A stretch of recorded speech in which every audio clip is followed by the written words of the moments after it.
안녕하십니까. 에듀앙닷컴 운영자 강쌤입니다. 자, 이번 시간에는 공전행동기기기능사 2015년 1월 25일 시행한 기출문제, 자, 지난 시간에 이어서 36번부터 한번 풀어보도록 하겠습니다.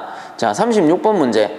다음 그림과 같이 15A 관관을 45도 엘보의 동일 부속 나사 연결할 때 관의 실제 소요 길이는, 자, 단 엘보 중심 길이가 21mm, 나사 물린 길이가 11mm이다 해가지고 나오죠. 자, 그래서 이렇게 보시면은 제가 그림을 좀 미리 그려놨습니다. 우리 관관이음 할 때 보통 나사 연결한단 말이에요. 나사이음을 하는데, 나사이음 같은 경우는 부속의 길이가 있어요.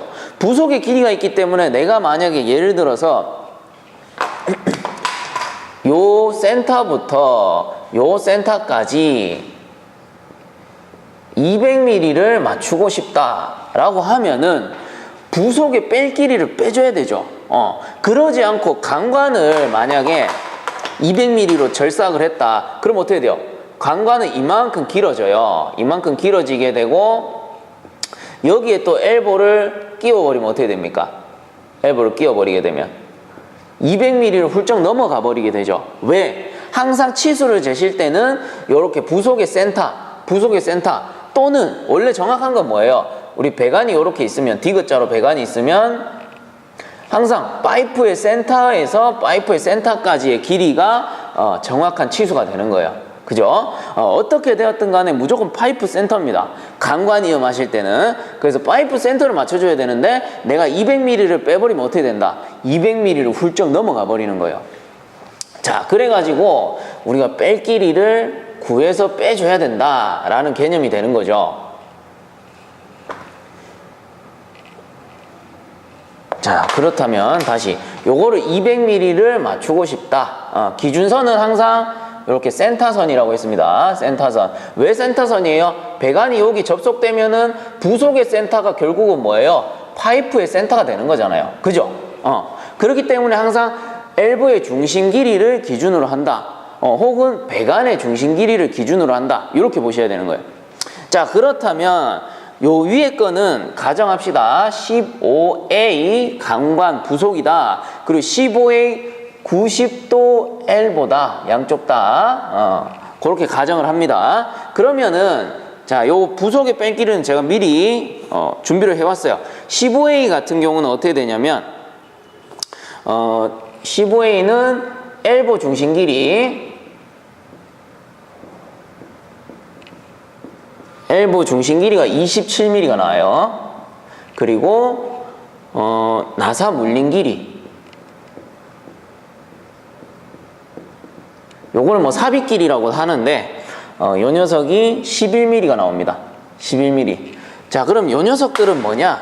지금은 그냥 명칭만 가지고 봤을 때 도저히 감이 안 오죠. 얘들은 뭐냐면, 자, 엘보의 중심 길이가 27mm이다. 요거는 어떻게 되냐면, 엘보 요 표면 있죠? 여기서부터 요 센터선까지가 27mm이다 라는 겁니다. 그 다음에 나사 물린 길이 11mm는 뭐냐면은, 요 우리가 관관을 가공해 가지고 나사를 내잖아요. 나사를 꽉 조였을 때 엘보 어디까지 들어가느냐, 그게 깊이가 11mm까지 들어가더라. 이렇게 볼 수 있는 거예요. 11mm이다. 그래서 15에 90도 엘보일 경우입니다. 그때는 이렇게 되는데, 자, 그러면 우리가 빼줘야 될 길이는 어디냐? 잘 보세요. 제가 아까 뭐랬어? 부속 센터와 센터의 길이가 200mm가 나와야 되는 거예요. 관관을 끼웠을 때 그게 센터니까, 그죠? 부속의 센터. 그러면 여기서 여기까지 센터를 맞추려면 결국은 뭘 빼줘야 되냐? 관관이 삽입되는 길이가 있고요. 그 다음에 엘보의 중심 길이가 있어요. 그러면 내가 빼줘야 될 공간은 어딘데? 여기죠, 여기. 요거를 빼주면 되잖아요. 요 양쪽을. 그죠? 이 녀석들만 빼주면은 결국 뭐야? 요 센터 치수가 나오는 거예요. 딱 자를 댔을 때. 그게 뺄 길이에요. 요 동그라미 쳐진 요 부분이 뺄 길이인 거야, 뺄 길이. 우리 에너지 준비하시는 분들이나 가스 실기 준비하시는 분들은 아마 알고 있을 수도 있어요. 그래서 요 뺄 길이는 결국 얼마예요? 이 뺄 길이를 구하는 거는 27에서 11mm 빼버리면 되잖아. 그럼 요 공간의 길이가 나오는 거죠. 요 공간의 길이. 그 다음에 27 빼기 10이라면 얼마입니까? 6, 1, 16mm네요. 그래서 15A 90도 엘보의 경우 뺄 길이가 16mm다. 이렇게 나오는 겁니다. 자, 쉽죠? 그래서 제가 90도 엘보를 가지고 설명을 드린 거예요. 일부러 이해하기 쉽게. 45도 가지고 해버리면 어렵습니다. 그래서 이런 방식으로 우리가 뺄 길이를 산정해내는 거고, 그렇다면 이 녀석도 똑같겠죠. 잘 보세요. 엘보 중심 길이가 21mm다. 그럼 여기 표면부터 요 센터까지가 21mm이다. 그죠? 요렇게 되는 거고, 그 다음에 나사 물린 길이, 요 강관의 물린 길이가 지금 11mm다. 이렇게 나오네요. 그럼 뺄 길이 얼마입니까? 요 공간은 결국 뭐예요? 21 빼기 11이니까 얼마입니까? 뺄 길이. 10mm구나. 그죠? 이렇게 되는 겁니다. 그러면 이 문제의 15A 강관 45도 엘보 같은 경우 뺄 길이가 10mm다. 그럼 요 전체 치수에서 뺄 길이 빼주면 되죠. 뺄 길이 어떻게? 양쪽 다 빼주셔야 되는 거예요. 10 빼기 10 빼기를 해줘야 되는데, 근데 문제는 뭐야? 대각선 길이가 없네? 대각선 길이가 없어요. 그러면은 요 직각삼각형의 대각선 길이를 구하는 방법 뭐예요? 피타고라스의 정리를 이용해 가지고, 자, 직각삼각형일 경우 A, B, C 변이 있습니다. 그럼 그 피타고라스의 정리가 뭐예요? A의 자승 더하기 B의 자승은 C의 자승인 거죠. 그래서 요 녀석의 자승 더하기 요 녀석의 자승은 C의 자승이다. 이렇게 되는 겁니다. 그럼 우리가 구해야 될 값, 빗변값 C죠. 그럼 C는 어떻게 구합니까? 자, 요거 넘어갑니다. C는 자승이 넘어가 버리니까 루트 A 자승 더하기 B의 자승이네요. 그렇다면 가로 세로 한번 해보면은 C는 루트 200의 자승 더하기 200의 자승이 되겠죠. 이렇게 해서 구해보시면은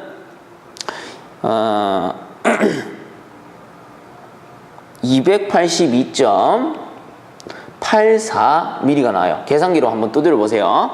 자, 그렇다면 뭡니까? 요 중심선에서 요 중심선까지 대각선 길이가 282.84mm이다.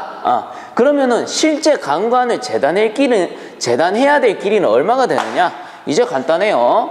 전체 길이가 282.84니까 빼기 요쪽에 10mm 뺄 길이, 요쪽에 10mm 뺄 길이, 그럼 10 더하기 10 양쪽을 다 빼줘야 되죠. 자, 그럼 얼마가 나오냐? 262.8mm가 나오겠네요. 자, 이런 식으로 구하시면 돼요. 그래서 36번의 답은 4번이 되겠다. 요 직각사각형의 가로 세로 빗변, 요 피타고라스 정리를 이용해 가지고 빗변의 값을 구해주고요. 그 다음 거기에다 그냥 뺄 길이만 빼주면 되는 거예요. 크게 어렵지 않죠. 그래서 요런 문제는 공식도 있긴 있어요. 근데 공식 외워서 풀어도 돼. 그게 편하시면 그렇게 풀어도 돼요. 근데 한 번쯤은 이해를 하고 푸셔라. 그래가지고 이렇게 한번 설명을 드린 겁니다. 자, 고로 36번의 답은 4번이 되겠다. 약 262.8mm. 자, 그 다음 37번 문제.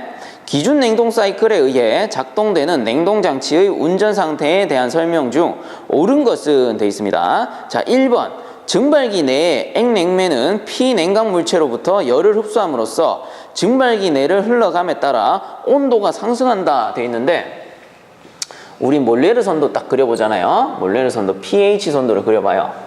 그러면은 이렇게 있으면 이런 식으로 생겼죠. 이렇게 해가지고 이렇게 생겼는데, 우리 증발기죠. 증발기 여기죠. 증발기 같은 경우는 어떻게 돼요? 압력이 일정하고 그 다음 습증기 안에서는 온도도 일정하다라고 했죠.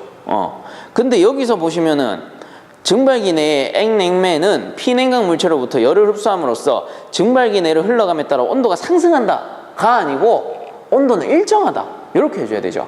그래서 틀렸어요. 요 1번은 틀렸고, 그 다음 2번에 응축 온도는, 자, 요 응축 온도는 냉각수 입구 온도보다 높다. 이건 당연한 소리죠. 냉각수로 식혀야 되는데 냉각수보다는 온도가 낮을 수가 없어요. 응축기는. 그래서 맞는 거는 2번이네요. 답은 2번이 되고, 그럼 3, 4번은 왜 틀렸습니까? 3번에 팽창 과정 동안 냉매는 단열 팽창하므로 엔탈피가 증가한다 돼 있는데, 자, 팽창은 뭐랬어요? 팽창은 교축이라고도 하고, 교축 시에는 어떻게 됩니까? PT가 감소하고 엔탈피는 일정한 과정이 된다. 근데 팽창 과정 동안 냉매는 단열 팽창하므로 엔탈피가 증가한다. 엔탈피는 어때요? 일정하다. 그래서 틀렸고. 그럼 4번에 압축기 토출 직후의 증기 온도는 응축 과정 중에 냉매 온도보다 높다 되어 있는데, 압축기 토출 즉 이 온도가 냉동기에서 가장 높아요. 근데 냉매 온도가 낮다. 말도 안 되죠. 그래서 4번도 틀렸네요. 자, 그래가지고 37번의 답은 2번이 맞겠다. 자, 그 다음 38번 문제. 표준 냉동 사이클에서 pH 선도에 대한 설명으로 틀린 것은, 자, 1번에 응축 과정은 압력이 일정하다. 응축 과정 어디? 여기 위에죠. 응축 과정 어때요? 압력이 일정하다. P는 일정하다. 맞네요. 1번은 맞고. 그 다음 2번에 압축 과정은 엔트로피가 일정하다. 맞죠? 압축 과정은 뭐예요? 등 엔트로피선을 따라서 압축이 되니까 요걸 단열 압축이라고도 하고 엔트로피가 일정한 과정이다. 이렇게 얘기하는 거죠. 2번도 맞고. 그 다음 3번 증발 과정에서는 온도와 압력이 일정하다. 방금 했잖아요. 37번에서. 증발기는 어때? 압력도 일정하고 습중기 구역 안에서는 온도 T도 일정하다. 3번도 맞네요. 그 다음 4번 팽창 과정에서는 엔탈피와 압력이 일정하다. 이것도 37번에서 했죠. 37번 풀 줄 알면 38번도 맞추는 거예요. 그래서 팽창일 때는 교축이라고도 하고 PT가 감소하고 엔탈피는 일정하다라고 했습니다. 근데 4번에 보시면 팽창 과정에서는 엔탈피와 압력이 일정하다? 압력은 어때요? 감소되죠. 그래서 틀렸네요. 38번의 답은 4번이 되겠네요. 자, 그럼 39번 냉동장치의 압축기에서 가장 이상적인 압축은 방금 했어요. 등 엔트로피 압축, 다른 말로 단열 압축. 그래서 39번의 답은 2번이 되겠네요. 등 엔트로피 압축. 자, 그 다음 40번 문제. 다음은 암모니아 표준 냉동 사이클의 pH 선도이다. 플래시 가스량은 몇 킬로칼로리 per 킬로그램인가 해서 요 그림 그대로 쓰겠습니다. 그대로 재활용합시다. 자, 여기서 떨어지는 값이 452, 그 다음에 397, 여기서 떨어지는 게 132, 그 다음에 요 점이 84라고 돼 있네요. 자, 그러면 여러분들 압축, 응축, 팽창, 증발이죠. 그렇다면 냉동 효과는 요 증발기에서 우리가 얻어낼 수 있고요. 그리고 이게 클수록 냉동 효율이 좋은 거죠. 냉동 효과가 크니까. 근데 플래시 가스라는 건 뭐였어요? 증발기에 들어가기 전에 미리 증발해서 냉동 효과가 없는 가스라고 했어요. 그럼 어디일까? 여기겠네. 여기가 플래시 가스인 거예요. 그리고 이 문제에서는 플래시 가스 열량 단위로는 킬로칼로리 퍼 킬로그램을 구해라 라고 했기 때문에 이쪽 선이 뭐예요? 엔탈피 선이잖아. 엔탈피가 킬로칼로리 퍼 킬로그램이기 때문에 어떻게 구한다? 132 빼기 84 해주면 되죠. 요 구간. 그래서 132 빼기 84 해주시면은 답이 48 킬로칼로리 퍼 킬로그램이 된다. 간단하죠? 그래서 요 몰레르 선도를 이해하고 있나? 못하고 있나? 요거를 보는 겁니다. 고로 40번의 답은 1번이 되겠네요. 48. 자, 41번 문제. 15도씨의 공기 15kg과 30도씨 공기 5kg을 혼합했을 때 혼합 후의 공기 온도는 해서, 자, 혼합 온도 구하는 문제죠. 요거 우리 이론 시간 때 배웠었어요. 그래서 TM은 G1T1 더하기 G2T2 나누기 G1 더하기 G2라고 했죠. 그래서 요게 혼합온도 구하는 공식, 뭐 엔탈피도 구할 수 있었고 요 공식으로. 그래서 요 혼합온도를 구해보면은, 자, 일단 G1, T1, G2, T2가 뭔지 알아야 되죠. 그 G1은 처음에 나온 거 15kg이 될 거고요. 그 다음 T1은 당연히 15도씨가 될 거고, 그 다음 G2는 그 옆에 있죠. 5kg. 그 다음에 T2는 30도씨네요. 자, 이대로 적어놓고 그대로 넣어만 주시면 되죠. 그래서 TM은 자 G1 15 곱하기 T1 15에다가 더하기 G2 5kg 곱하기 T2 30에다가 나누기 15 G1 그 다음 G2 5 이렇게 더해주면 되는 거죠. 자, 그럼 이대로 이제 계산기 두드려 보시면 얼마가 나오냐? 18.75 도씨 해가지고 나옵니다. 그렇다면 41번의 답은 약 18.7도씨 4번이 되겠네요. 자, 이렇게 구해주시면 된다. 자, 그 다음 42번 문제. 동절기의 가열 코일을 동결 방지 방법으로 틀린 것은 해서 이제 동결을 방지하는 방법으로 틀린 거. 1번 온수 코일은 야간 운전 정지 중 순환 펌프를 운전한다 해서 물이 계속 움직이기 때문에 잘 안 얼겠죠. 1번 맞고요. 그 다음 2번에 운전 중에는 전열 교환기를 사용하여 외기를 예열하여 도입한다 되어 있는데 외기를 겨울철 외기를 바로 도입하면 어떻게 돼요? 겨울철 외기는 엄청나게 차갑단 말이에요. 그게 바로 들어와 버리면은 잘못하면 동파가 생길 수 있고 그거를 예열한다, 살짝 데운다 그러면은 동파를 방지할 수 있는 거죠. 그래서 2번도 맞고요. 그 다음 3번에 외기와 환기가 혼합되지 않도록 별도의 통로를 만든다 돼 있는데 이것도 뭐예요? 외기를 예열하지 않고 바로 넣는다라는 거잖아요. 환기가 뭐예요? 실내에 있는 공기가 빠져나가는 걸 환기라고 하는데 실내에 있는 공기는 좀 따뜻할 거란 말이에요. 그거랑 외기랑 열교환해주면 어떻게 돼? 동파가 방지되는데 별도로 넣어주면 외기가 차갑기 때문에 잘못하면 얼어버려요. 그래서 42번에 틀린 건 3번이죠. 외기와 환기가 혼합되지 않도록 별도의 통로를 만든다가 아니고 외기와 환기를 열교환시켜준다. 이렇게 해야 되겠죠. 그래서 3번이 틀렸습니다. 그래서 4번은 맞는 거니까 한 번씩 더 읽어보세요. 자, 다음 43번. 송풍기의 효율을 표시하는데 사용되는 정합 효율에 대한 정의로 옳은 것은 해가지고 이런 문제 외워버리세요. 2번에 팬의 축동력에 대한 공기의 정합동력이다. 43번의 답은 2번. 자, 다음 44번 문제. 노통 연관 보일러에 대한 설명으로 틀린 것은 해가지고 자, 노통 연관 보일러 뭡니까? 노통 보일러랑 연관 보일러랑 섞어 놓은 거죠. 그래서 일반적으로 이렇게 해가지고 노통 보일러는 이렇게 노통만 설치되어 있죠. 노통만 설치되어 있는데 여기다가 이제 연관을 같이 설치해주는 형식. 연관을 이렇게 설치해가지고 노통에서 버너로 이렇게 가열을 시키면 연소가스가 이렇게 연관을 타고 순환하면서 물을 좀 더 효율적으로 데울 수 있는 이런 형태를 노통 연관 보일러.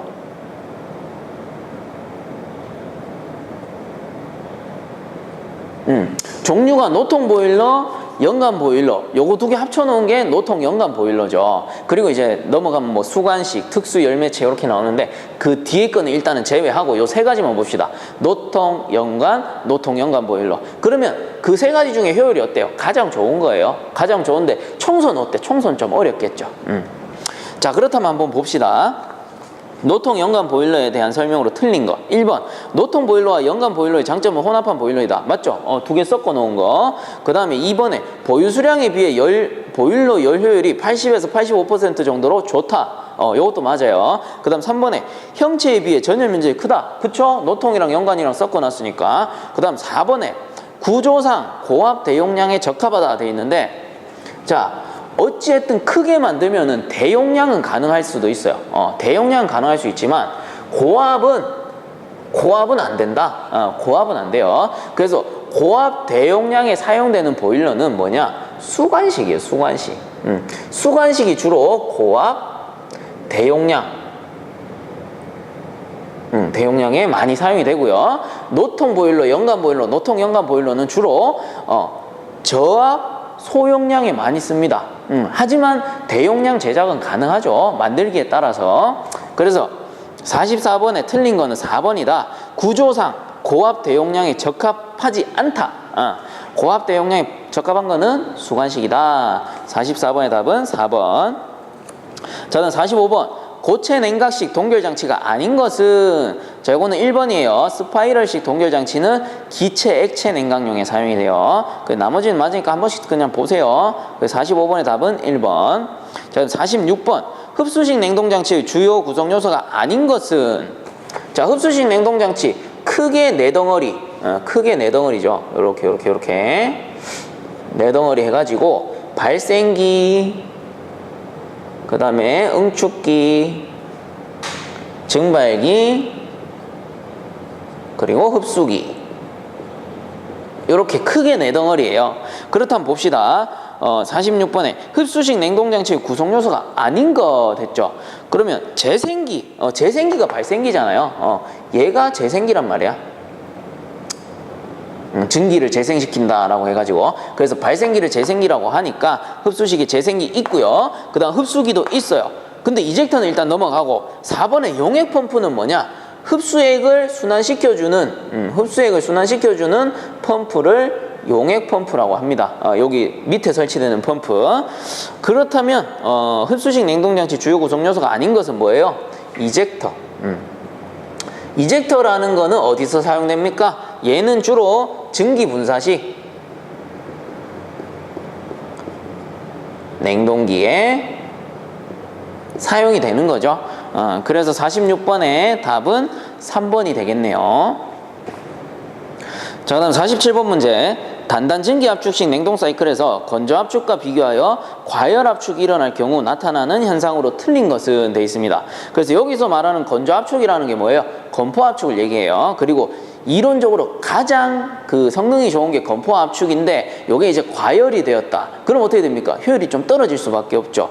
그렇다면 과열 압축이 일어날 경우 나타나는 현상으로 틀린 거 했습니다. 1번에 압축기 소비 동력은 커진다. 맞죠? 효율이 떨어지니까. 그럼 2번에 비체적도 커진다. 요것도 맞아요. 그 다음 3번에 냉매 순환량은 증가한다 돼 있는데 냉매 순환량이 증가했다 이건 뭐예요? 냉동 효율이 좋아졌다라는 뜻입니다. 그렇다면 요 놈이 틀렸겠네요. 47번에 틀린 것은 3번 냉매 순환량이 증가한다가 아니고 감소한다 이렇게 해줘야 되죠.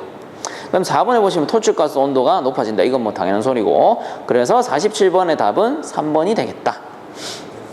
자, 그 다음 48번. 다음 pH 선도에서 등온선을 나타내는 것은 해가지고, 자, 거기서 1번은 뭡니까? 1번은 등 건조도선. 등 건조도선이고, 그 다음 2번. 2번이 답이네요. 요 놈이 등온선이죠. 2번이 등온선이고, 그럼 3번은 쭉쭉쭉 뻗어놓는 거, 이거 압축 구간이죠. 뭐다? 등 엔트로피선. 등 엔트로피 선. 그 다음 4번. 요건 뭐예요? 쭉쭉 오른쪽으로 굽었어요. 요거는 등 비체적선. 이라고 했습니다. 그래서 48번의 답은 뭡니까? 2번이 되겠다. 자, 그다음 49번. 냉동기의 2차 냉매인 브라인의 구비 조건으로 틀린 것은 했습니다. 1번에 낮은 응고점으로 낮은 온도에서도 동결되지 않을 것. 맞죠? 쉽게 얼면 안 되잖아요. 순환해야 되니까. 그 다음 2번에 비중이 적당하고 점도가 낮을 것. 요것도 맞죠? 그 다음 3번에 비열이 크고 열 전달 특성이 좋을 것. 맞죠? 연용량이 커야 되니까. 그럼 4번에 보시면 증발이 쉽게 되고 잠열이 클 것 돼 있는데 브라인 냉매는 뭐예요? 현열 교환하죠. 근데 증발이 쉽게 되고 잠열이 커버리면 어떻게 돼? 수시로 상이 변한단 말이에요. 상이 변하면은 지 역할을 못하는 거예요. 브라인 냉매는. 그래서 증발은 쉽게 되면 안 되고 비열이 커야 되죠. 잠열이 크면 안 되고. 고로 49번에 틀린 것은 4번. 자, 다음 50번. 두 전하 사이에 작용하는 힘의 크기는 두 전하 세기의 곱에 비례하고 두 전하 사이의 거리의 제곱에 반비례하는 법칙은, 자, 이건 좀 외워주세요. 2번 쿨롱의 법칙. 자, 다음 51번. 2단 압축 1단 팽창 사이클에서 중간 냉각기 주위에 연결되는 장치로 적당하지 않은 것은 이라고 되어 있죠. 자, 그렇다면 이렇게 그림이 그려져 있고 완성시켜 보면 되겠죠. 우선은 이쪽에 팽창 밸브부터. 요 팽창 밸브 지나면 뭐예요? 증발기예요. 증발기. 자, 증발기. 그 다음에 뭐다? 압축기로 들어가게 되죠. 이 압축기가 뭡니까? 저단 압축기. 그 다음에 요게 이제 중간 냉각기로 들어가게 될 거고, 그 다음 중간 냉각기에서 이제 나오게 되는데, 중간 냉각기에서 나오면 바로 어디로 들어가요? 그 다음 압축기로 들어가죠. 2단 압축이니까. 그럼 이 압축기는 뭔데? 요 녀석은 고단 압축기. 그죠? 고단 압축기가 될 거고. 그 다음, 이제 완벽히 압축을 했으니까, 그 다음 뭡니까? 압축, 응축. 그죠? 응축기로 들어가고, 그 다음 응축기 바로 뒤에 뭐가 있다? 수액기가 있죠? 응축기, 그 다음 수액기. 요런 순서가 되겠네요. 그렇다면 뭐예요? 가 같은 경우는 가 라인에는 수액기, 응축기가 붙어 있고, 그 다음 나 라인은 뭐예요? 고단 압축기가 되고, 그 화살표대로 가는 거예요. 그 다음 다 같은 경우는 저단 압축기 라인이죠. 그 다음 라 같은 경우는 팽창 밸브 증발기 라인인 거예요. 자, 그럼 이렇게 적을 수 있겠네. 가 라인은 수액기와 응축기가 되는 거고, 그 다음 나 라인은 화살표를 따라가 보니 고단 압축기. 그 다음 다 라인은 뭐예요? 다 라인은 저단 압축기 라인이네요. 저단 압축기. 그 다음 라 라인은 뭐예요? 라 라인은 팽창 밸브, 그 다음 증발기. 요렇게 되겠죠. 자, 그렇다면 51번 문제 봅시다. 2단 압축 1단 팽창 사이클에서 중간 냉각기 주위에 연결되는 장치로 적당하지 않은 것은 1번에 가는 수액기. 가 수액기 맞아요. 그럼 2번은 고단 압축기 맞죠? 그 다음 3번은 응축기가 아니고 뭐예요? 저단 압축기죠. 아, 그래서 틀린 것은 3번이 되겠다. 그 다음 4번은 증발기. 맞죠? 그래서 51번에 틀린 것은 3번이 되겠다. 자, 그 다음 52번. 지열을 이용하는 열펌프의 종류로 가장 거리가 먼 것은, 자, 요거 1번이죠. 엔진 구동형 열펌프. 나머지는 보시면 지하수, 지표수, 토양 뭐예요? 전부 땅의 열, 지열을 이용한 열펌프가 되는 거고, 1번의 엔진 구동형은 기계적 에너지를 이용하는 거죠. 그래서 52번에 가장 거리가 먼 것은 1번. 자, 그럼 53번. 냉동 사이클에서 응축 온도는 일정하게 하고 증발 온도를 저하시키면 일어나는 현상으로 틀린 것은, 자, 몰레르 선도가 요렇게 있더라. 요렇게 있더라. 그때 응축 온도 얘는 일정하고요. 얘는 그대로 있고, 요 상태에서 증발 온도를 저하시킨다. 요 증발기 온도를 저하시킨다. 그럼 어떻게 돼요? 요렇게 떨어지겠죠. 이렇게 떨어져요. 떨어지면 어떻게 됩니까? 기존의 압축비보다 압축비가 늘어나게 되고, 기존의 냉동 효과보다 효율은 또 떨어져요. 그러면 전기세는 많이 들고 냉동 효과는 줄어버렸죠. 엄청난 악영향이란 말이에요. 자, 그렇다면 틀린 것은이니까 1번에 냉동 능력 감소 맞아요. 그 다음 2번에 성능 개수 저하 맞겠죠. 3번에 압축기의 토출가스 온도는 감소한다 돼 있는데, 압축비가 커졌기 때문에 토출가스 온도는 어떻게 돼요? 올라가겠죠. 그래서 감소가 아니고 증가로 바꿔줘야 됩니다. 고로 53번에 틀린 것은 3번. 4번은 맞죠. 압축비가 증가한다. 그래서 답은 3번이 되겠다. 자, 다음 54번. 점토 또는 탄산 마그네슘을 가하여 형틀에 압축 성형한 것으로 다른 보온제에 비해 단열 효과가 떨어져 두껍게 시공하며 500도씨 이하의 파이프, 탱크, 노벽 등의 보온제로 사용하는 것은, 자, 이거 1번 규조토죠. 54번의 답은 1번. 자, 그 다음에 55번. 공기조화기에 사용되는 온도 중 사람이 느끼는 감각에 대한, 자, 온도, 습도, 기류의 영향을 하나로 모아 만든 쾌감 지표는 뭐예요? 온도, 습도, 기류 함은 온, 습, 기. 유효온도구나. 그죠? 답은 1번 유효온도가 되겠다.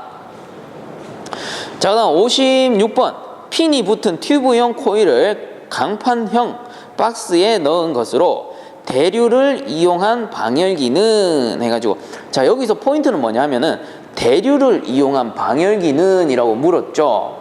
그래서 요거는 답은 1번 콤팩트, 콤벡터형, 콤벡터. 자, 요거를 다른 말로 뭐라고 하냐면은 대류형 방열기 라고 합니다. 그래서 56번에 대류를 이용한 방열기는 콤벡터다. 요게 뭐다? 대류형 방열기다. 간단하죠? 자, 그 다음 57번 문제. 단일 덕트 방식의 특징으로 틀린 것은 해가지고, 자, 단일 덕트 방식.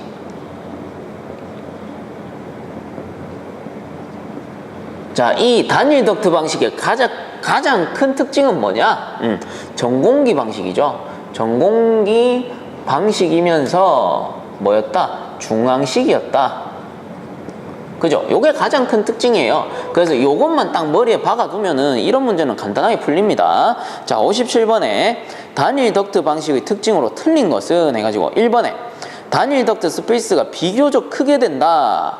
당연하죠. 전공기 방식이니까 덕트의 크기는 어떻게? 커질 수밖에 없죠. 1번 맞고. 그럼 2번에 외기 냉방 운전이 가능하다. 전공기 방식이고 덕트도 크기 때문에 외기 냉방 운전 가능하죠. 2번도 맞고. 그럼 3번에 고성능 공기정화장치의 설치가 불가능하다 돼 있는데 전공기 방식이기 때문에 고성능 공기정화장치 설치가 가능한 겁니다. 나머지 뭐 공기수방식, 수방식은 고성능 공기정화장치 설치가 좀 애매해요. 용량이.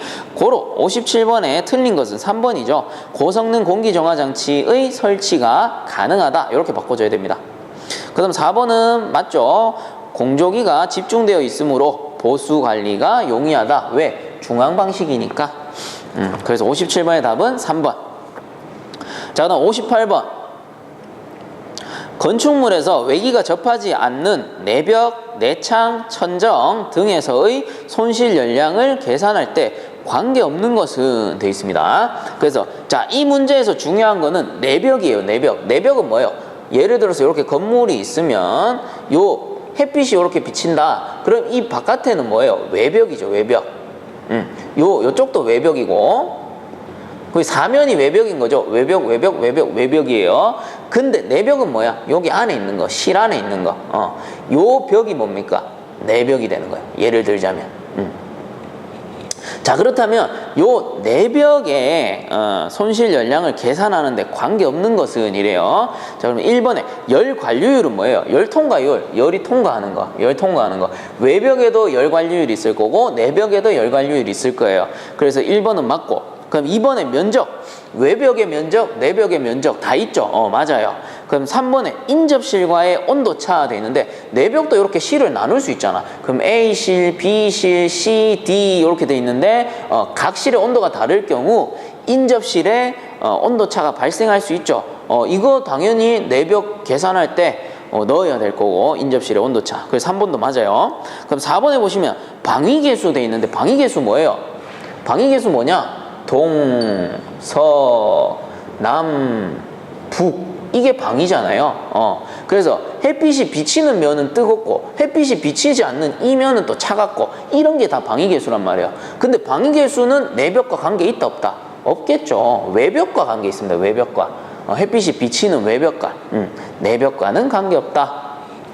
고로 38번에 손실 열량을 계산할 때 관계없는 것은 방위계수 4번이 되죠.